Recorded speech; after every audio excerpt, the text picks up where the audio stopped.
Donovan Mitchell gave a performance in a must-win game, giving the Cavaliers a giant win, and not even Cleveland fans saw it coming. The Cavaliers, in a must-win situation, make the series 2-1, beating the Pacers 126-104. Hey everybody, Billy BB back with you on Cavs Digest, talking Cavs basketball, exhaling as the Cavs get it done against the Indiana Pacers in a big way. Donovan Mitchell, the leader in this one, and I'm not sure anyone, not even Cavs fans, saw another terrific and memorable performance from him coming.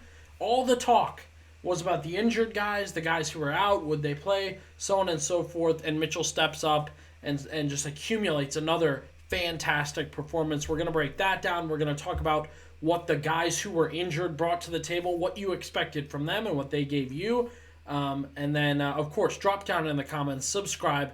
Just when they're out, they pull us back in. The Cavs have a chance Sunday to even this thing. Unbelievable. I'm shook that in round 2, with fully qualified NBA teams, good NBA teams, we're in Game 3 going to Game 4. Nobody's won a home game yet.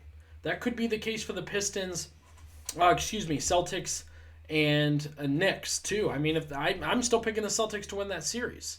So if they win tomorrow, it's the same situation. No home team had won a game, but nonetheless. So we come into this game. Cavaliers obviously blowing a giant game the other night. Could have been 1-1. They had that one in the bag. Mitchell gave everything he had in that one. I'm giving him a ton of credit. The fan base is giving him a ton of credit. The national media is giving him his credit. You know, he's limping, he's struggling, he's grinding it out, and he still puts up almost 50 points in Game 2. 48 points. You move forward, and what's all the talk? What is all the back and forth? What is all the injuries? The guys. Is Garland tough enough? A doctor said this. The fans think this.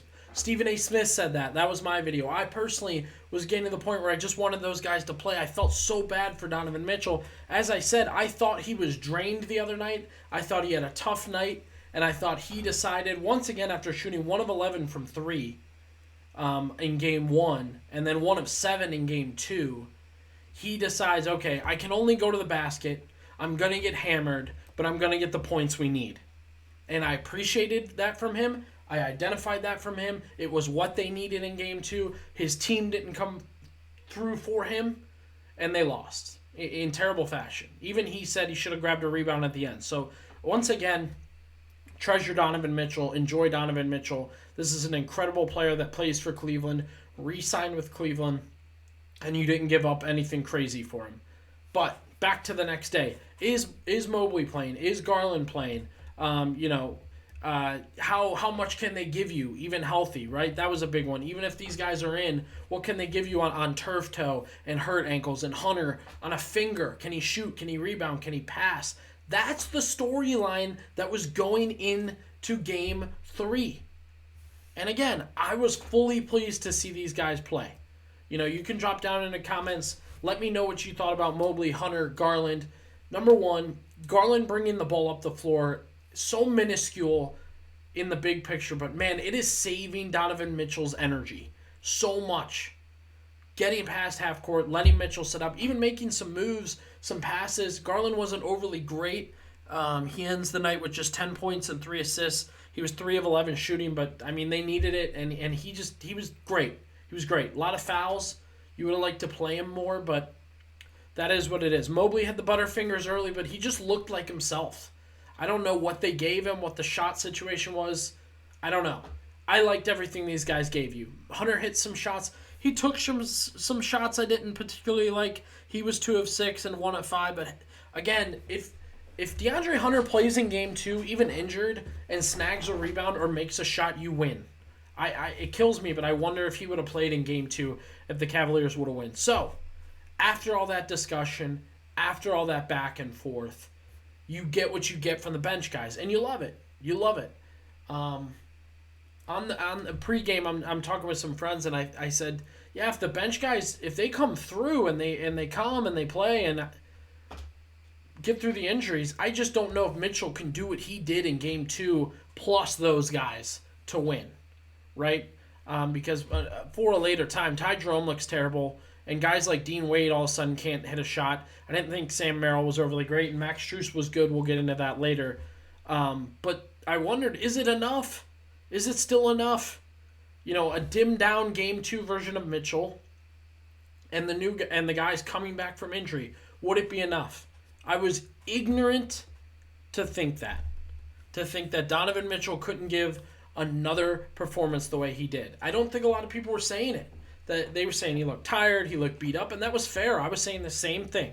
We did not see the performance he gave coming. Absolutely incredible. You look at the first 3 games of this series, and I actually would argue he was better tonight, possibly, than he was in Game 2, because he was 5 of 13 from 3. He finally figured it out from the 3. Made some very clutch threes. 43 points, 9 rebounds, 5 assists, 14 of 29 shooting. Why did he take so many more shots? He took 16 more shots. Excuse me, that's incorrect. I'm looking at Mobley's stats there. Took so many shots tonight because he's got the energy to do it. He's not bringing up the floor, dumping it off, running in a circle, coming back, getting it, motioning with the ball. He just has the chance to set up, run his offense, and be himself. Mitchell was absolutely incredible once again, and our eyes, our storylines, our focus as Cavs fans, in the national media, the local media, all talking about who's going to play, how hurt are they, what can they give you, it's not, hey, this is a historical run from what is really a top NBA player doing it again and again to not as much dragging his team tonight, but just making it happen. This stat I love. More 40-point playoff games than make the list. I mean, the names on that list are incredible.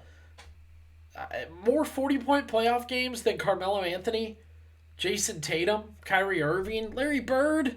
He's got more 40-point playoff performances than Larry Bird. Donovan Mitchell was absolutely incredible. He was fun to watch. I felt like he got his shot back tonight. That was such a big deal because I just felt like it had been missing. It had been struggling. It was something that was worrying me a little bit to go 1 of 11, then 1 of 7 tonight to get back to it. 5 of 13. That's about what he shoots. He was pretty good from the free throw line. Cavs could add so much more with the free throws, but can't ask for it all. But are you with me? Am I wrong to say we didn't see this coming? Our eyes, our motivations, our thoughts about this team, what it would take to win, were focused elsewhere. Did anyone predict, hey, another giant, and I say giant as a matter of fact, another giant Donovan Mitchell game? I did not see it coming. I knew he'd be good. I didn't think he'd be 42 points, 9 rebounds, and 5 assists on the road, ladies and gentlemen, in Indiana, hostile Indiana, knocked down, dragged around. I can't wait till we get done with this series, specifically just because of how physical the Pacers are. I don't know. I wouldn't say dirty yet, but they're getting there. But drop down in the comments. Did you see this run, this 3 games from Donovan Mitchell, this game tonight? Can he do it again?